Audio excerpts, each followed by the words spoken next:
technical difficulties as I was trying to get this one started. I was trying to share the stream on the Facebook page, but I failed with that. Somehow it cut off my stream. But that's okay. We'll get to this live update and talk about Hurricane now Florence that is turning out in the Atlantic. What you're seeing is, let's turn you around, and we'll look at the most recent ghost imagery. This is, let's see, I'll stop it where the clouds are, well, you can see that's a nighttime view of Hurricane Florence, and here's your most recent water vapor and satellite imagery overlaid.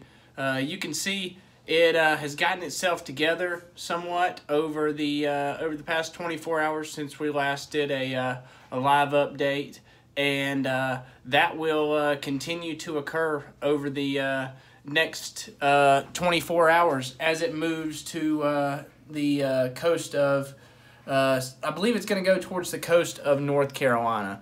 We'll go over some model data, and you know, I'm feeling better about the coast of South Carolina at this point in time with this live update. But you know, the coast of North Carolina mini models still show some a direct hit of a strong Category 3 or Category 4 hurricane. So still some uncertainty there, but let's look at the models. And what I've got here is the most recent HRRF model, and this is a hurricane model, and it'll follow along right here. If you can see, this just follows the progression of the storm.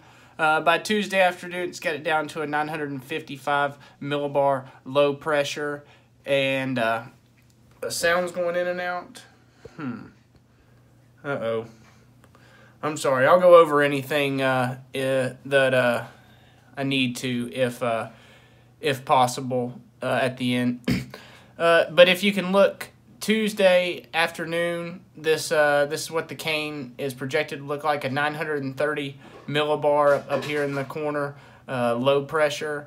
But we can you can see that's an extrapolated low pressure there, and as it progresses, you can see Thursday afternoon making landfall somewhere between Ocracoke and Wilmington down here. So this is just another model representation. We're going to see many of these many runs before Florence makes landfall. And, you know, a recurve out to sea is definitely still possible. And so if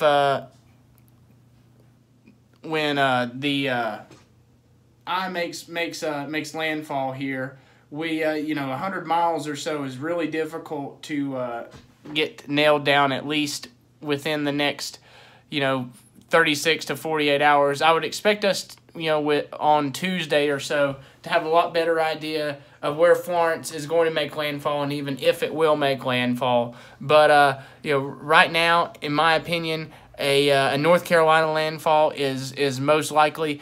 We could still see this recurve out to sea. A lot of times with a storm developing this far north, recurve will occur and recurve out to sea due to many factors, Coriolis effect, pressure gradient force. A lot of these factors in the atmosphere, along with gravity, will just naturally pull this storm to the north as it gets stronger. So there's many variables to take into consideration over the next couple days. And so I tell you all this to say that we don't know, you know, the models are showing a North Carolina landfall at this moment in time of a strong, probably a strong Category 4 storm. So a Hugo type storm, but you know, you can't nail that down at this point in time. And you have to, of course, in those areas, begin to prep. And, you know, the boarding up process is probably starting in those areas. And without a doubt, that's what you should do. But you have to keep in mind that the recurve out to sea is very possible. You know, 100 miles to the east here, and you have a storm that completely misses land. Now, a lot of models stall this storm out and really begin to make a flooding rainfall threat throughout most of North Carolina, including Boone area. I don't know about the western North Carolina area. More Charleston landfall would give western North Carolina a lot more rain. We are going to be on the northeast or northwest side of this storm, and a lot of times as the drying, you have a lot of drying out that occurs in that area, and so I'm not as concerned about a flooding threat if we see a landfall in North Carolina area, but if it comes in South Carolina, Hilton Head area, it's going to come right up into Asheville, and I apologize, guys, for the audio on this. I'm not really sure what I can do on this. I had some trouble streaming on to begin with, so just bear with me. I'll post an article about this as well. But so following along, you can see this is this progression of. Oh my God! Apologize for that. But you can see a progression of this cell into North Carolina, and let's look at what the European model shows most recently. Let's see, so we'll pull this all up.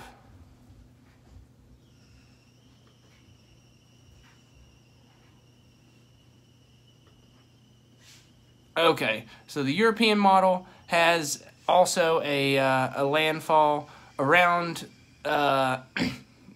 Wilmington or so. Let's pull up the Charlotte, or I can show you the southeast here. So here you can see how it kind of brings it in right around Wilmington area and kind of buries it into the North Carolina interior. So still not much rain really makes it to western North Carolina until Saturday, and I still think that downsloping with that keeps us minimal. Main threat is going to be throughout all of the interior of North Carolina. So I believe we could see a large flood threat throughout the weekend, next weekend, around North Carolina. Many areas could see upwards of 5 to 7, 10, even some 10 inches of rainfall. So if you have friends in those locations, tell them to be prepared, not just for the winds, but for the rain. And so we're gonna keep an eye on this, and I will let you guys know what's going on in the next couple days, and we'll do another update pretty soon. So thank you guys for joining me. Have a great evening. Bye.